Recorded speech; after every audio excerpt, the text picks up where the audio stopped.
Provo Beast here doing another install today. Today we're doing this 2009 Dodge Avenger, and what we're doing within this install is replacing the factory radio to an aftermarket doubled-in. This install will include how to remove the factory radio, how to wire up the new radio, and reinstallation. In addition, this model also includes steering wheel controls, which will wire to our new aftermarket unit. Go ahead and check out the description for all the parts used in this install, what modules we use, what adapters we use, just to help you out on your own car. Now, first things first, what we're going to be doing is removing the factory radio. Now, at all times, it's always recommended to remove the negative off the battery just to protect the components of the car as we work with the electrical. But as we get everything pulled out, we're going to show you how to remove this factory unit. Alright, first things first, what we're going to be doing is, in order to get to the radio, it's kind of layered, and so we're going to have to remove this silver trim around the gear shifter. If you want, you can put in the key, turn it one click, and pull it back just so it clears and it's out of the way. It's up to you. We may have to in this situation. Once the silver piece is removed, there's a little lower pocket that pops out, and then these side rails will pop out as one piece, and then we can finally get the main dash bezel away, form the T20 Torx bit screws that we will pull out to remove the radio. So first things first, using a panel tool, we're going to pop this out. See if I can do it with one hand here. I may have to put it. And take your time, just you don't want to break any clips. It is held on just with clips, so just with the right pressure, it'll come free. Set that off to the side, and then this little lower dash pocket will come out as well. Same thing, if you want to go ahead and use your fingers or the dash bezel, just give it a little tug. It'll come out, also just held on with clips. As you can kind of see there. The next thing here, this bezel needs to slide straight out towards you. Alright, so what I've done is I just got underneath and just pop these top little corners out, and then grabbing way down here by this little piece, you give it a good tug, and really the whole thing will just pop loose all as one piece. You can lift it right up and over the gear shifter. Next thing here, we don't have to remove screws. This panel just is held on with clips. It's one continuous panel up and around the actual radio itself. Start from the bottom, it's typically the easiest. Just take your time so you don't break anything.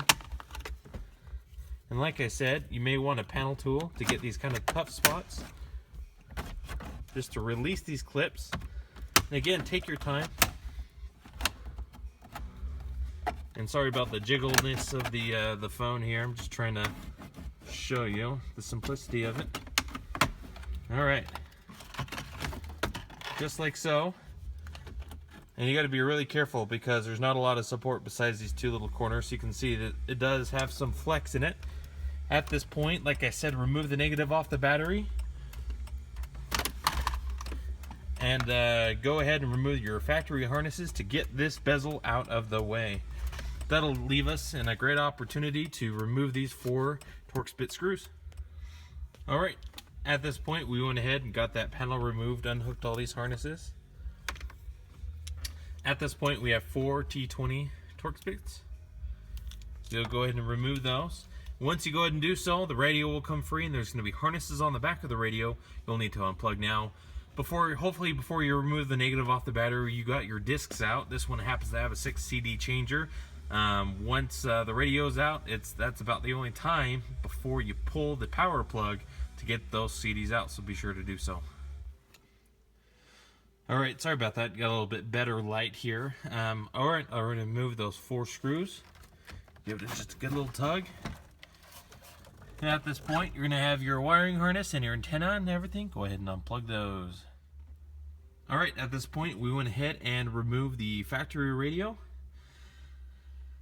We are at this time ready to go ahead and head to the shop bench and get the new radio wired up. Show you what parts you'll need for that wiring, and get all prepped to come back to the car for the installation. Alright, so at this point, we went ahead and put our ports together that we'll need for this install. Now we have a used unit.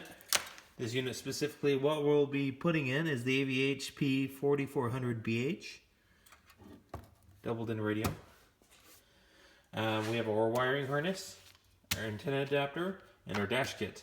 Now, you can get the upgraded wiring harness, basically that retains the CAN bus system, which has a lot of the factory chimes and other features as well. We went ahead and went the cheaper method, basically without the module. It's just the harness, and it comes with this longer ignition wire, which we'll have to run to the fuse box for our ignition. We'll explain a little bit more what that means a little bit later on, but then we also have our antenna adapter and our dash kit. First things first, your Pioneer, or whatever radio you should have used, came with a wiring harness. Now this wiring harness, we're going to go ahead and wire up to this radio. Now in addition, this harness itself, these ends will plug into the ends on our new adapter. This adapter plugs into the harness in the car. And we'll put our kit on our new radio. So we're going to go ahead and strip wires on both ends and start getting things wired up. Alright, at this point I started stripping both ends, and then using a crimper, used these butt connectors and a nice crimp in those connections just so they're insulated and they won't come loose in the dash. I'm going to just start matching up colors. Now you'll notice, since this harness here doesn't have a red wire coming up and this one does, which is your ignition wire, that's why it came with this long wire. And the purpose of this wire, it triggers the radio when the key's on for the radio to turn on. And that wire really isn't located in this car at the harness. So we'll show you where to connect that red wire later on in the install. Additionally, this vehicle comes with steering wheel volume controls. You may not have it on your model. If you do, that's awesome. If you don't worry about it. If you do, you're going to need a harness and a special module. Now this module basically translates the signal that comes from the buttons on the steering wheel into a signal the radio can read and really retain that feature, which is super nice. This is the ASWC1. What we'll be doing is showing you how to wire that to our radio as well, just so we can keep those cool, fun features. Alright, so we went ahead and got everything wired together. Let me kind of make some sense of this, because there's kind of a lot going on. It may look like a mess. So before we zip tie everything up and make it look nice, let me first of all start on the Pioneer side. Now, we're going to go color by color just to kind of make this a little easier for you. Yellow is your constant power, and that just connects directly into the yellow of your wiring harness adapter, kind of like so. Now the black wire is your ground, and you're going to have to actually connect a couple of things to that besides the radio itself. We have the Pioneer connected to the black wire, and then the other black end connects into our harness. But in addition, since we have our micro bypass, go ahead and check out that video. I'll post a link in how I wired that up and explain why. But that has to also tap into the ground. And then our steering wheel control module also needs a ground. So that all went in together, just like that. Next wire here is the red ignition wire. Now remember, this side doesn't have it, and so that's why it gave you this long extension. I connected that there. The reason why there's the Pioneer side and another one going off is because the ASWC1 steering wheel control module needs power and ground, which you can kind of see here, there's a power and a ground side. Next one here, the orange and white stripe. This harness did not support it. You can actually tap into any other light on the dash that's connected to the headlights when you turn them on, which dims the radio. So we'll try to locate that. If not, don't worry about it. Just cap it off. Next thing here, the yellow with the solid black is our mute wire. We're not going to use it in this situation, so we'll just tape that off. And then we have our speaker wire colors, and that will just mate directly up to our speaker wires on our harness. Flipping this over on the back, light green here next to the light the green on our micro bypass. Again, check out that video. We'll explain why we did it that way. If you don't have a micro bypass, this solid light green would actually just connect to the parking brake, negative. This blue and white wire connected into the micro bypass solid blue wire. And then if you have a purple and white stripe wire, that's your backup camera trigger wire. Alright, so we went ahead and got everything all zip tied and cleaned up a lot nicer. But here's our steering wheel control module. Power and ground, remember, is all connected in there. Now the only wires out of all these wires on the steering wheel control ASWC1 module, on this install we need the solid pink. This is a 3.5 millimeter cable. Kind of looks like an aux cord, but this one is for the steering wheel control module, and it plugs into the S/W port on the back of the radio. Alright, we went ahead and got our dash kit on. So you can see here's the factory radio and here's the dash kit. I'll post in the description all the parts used in this install. So you have that part number, you can just search online, for example, Amazon or eBay, wherever you want to pick that up. But I got our dash kit on, all good to go. At this point, we're going to go ahead and head to the car to start hooking up wires and get everything installed. Alright, at this point we're back in the car. Let's go ahead and start hooking up cables, and I'll show you where everything's at. Now, remember our long red wire, we need to switch source. Very fortunately, your cigarette lighter adapter that we've unplugged, this red and green wire is only on when the car is on. And this red and green wire is fused in the fuse box with the 10 amp fuse, so we are very safe to use that. What I've done is I've cut it, stripped both ends, and used a butt connector. Just stuck 2 ends on one and 1 end on the other and crimped it. And ran this up there into our harness that you saw previously. Okay, so at this point, we got our switch power all taken care of. With your antenna adapter, you have 2 antennas. This is the better one to use with your adapter. You really typically get a better signal with this shielded pink one. Your adapter goes in there, and then this end will plug into our radio. Now, next our steering wheel control module. At this point, the little 3.5 millimeter jack, I plugged it in the W/R input. Don't let this confuse you. The instruction told you us to use this blue and pink one. I found that we didn't need it, so you can tape that one off. We only need the solid pink. Now the solid pink, behind in our factory harness, there is a white/orange wire. It can look a little gray if it's dirty, but basically you'll cut it, and same thing, the pink and the orange, white and orange wire is twisted together after I stripped it and crimped it on both sides.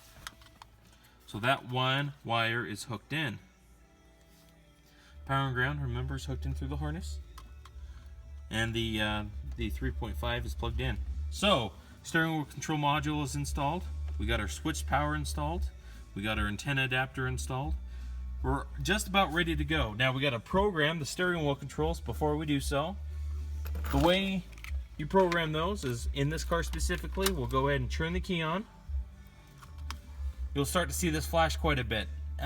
If it's not flashing, just use something small and push this little button in there. It'll start flashing, and hold volume up. Tap it repeatedly. And then this is going to go through a whole set of flashes. Wait for it. It's auto programming at that point. Once it goes solid, and then the light turns off, as it has in this case.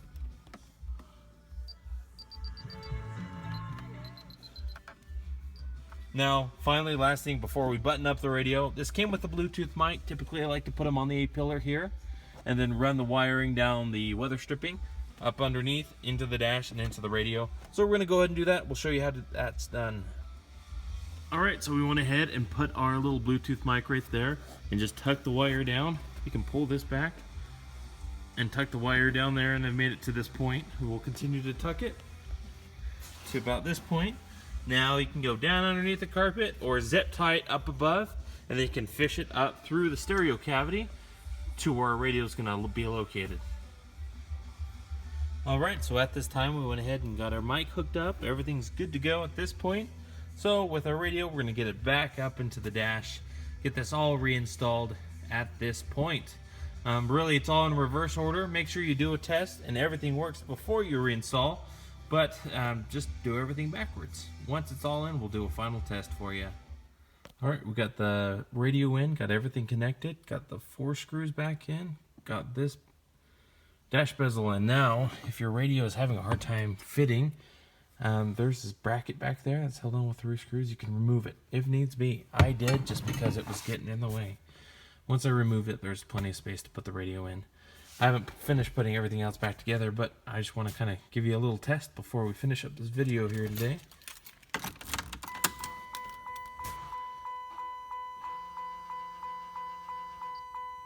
Here we are. Boots all up. The radio is playing a little Weezer. The buttons work on the steering wheel controls. It's good to go. And it turns on when the key's off. Perfect.